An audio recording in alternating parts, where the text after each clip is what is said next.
Well, hello there. Come on in. I'm Chris Brown. I'm your humble chimney sweep. I was just going over your chimney inspection report, but now that you're here, make yourself comfortable. Let's go over it together, shall we?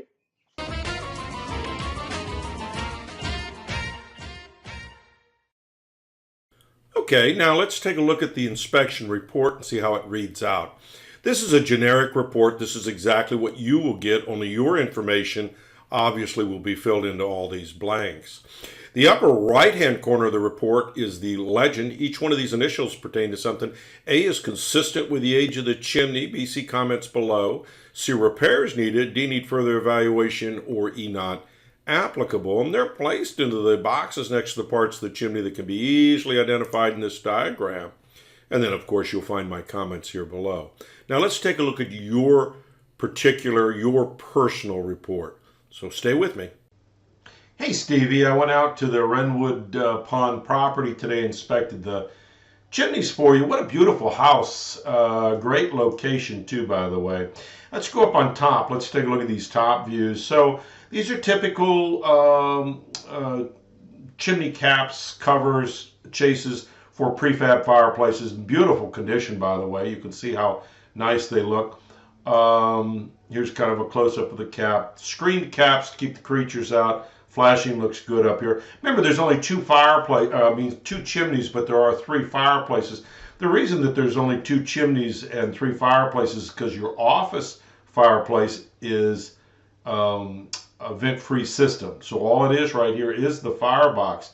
This is the area where the flue would enter into the firebox area, and you see it's all concreted off. In other words, this fireplace in the office was designed for these vent-free gas logs only. You can never burn wood in there or any other types of logs, just these logs. So just to give you some heads up on that little remote system. There's a remote control around for that someplace, but I didn't want to go through the drawers.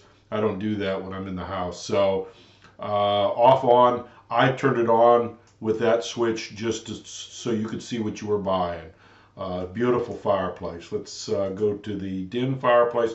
Now this one is the wood burning fireplace. Has a working damper.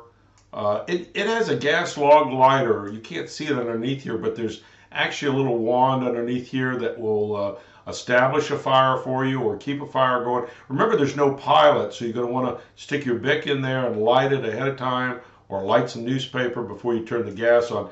This funny little thing is it's a key valve underneath here. I'm using a skeleton key in there to turn on the gas, but there's a key somewhere for this set, somewhere in the house, again in the drawers, someplace probably.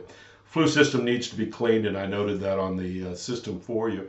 In the sitting room, we've got a vented gas log set. Now, these are not vent-free. These are vented, which means they produce carbon soot and carbon monoxide. That means this damper must be open 24/7. State of North Carolina wants this left open always and forever for your protection. In other words, the state of North Carolina does not want you to close that damper in the summertime, because you might forget to open it when you start up those logs and you'd fill your house up with carbon monoxide. So leave it open all the time. It's open today. Just leave it in that position. Flue system looks good. You folks, one other little note here, program note. I can't remember which room this is in. This is either the office or sitting room, but there's a little grout missing around the hearth extension. What you're looking at here is the fireplace. What you're looking at here is the hearth extension and the surround here. A little grout would not hurt. Now, there's no hot ashes associated with this, so there's no real urgency, but it needs to be filled with just good old tile grout, because that's all that's in there anyway. So, all right, folks, questions for me, give me a call, 704-526-6348. You can always email me at chris@affordablesweep.com. Thanks.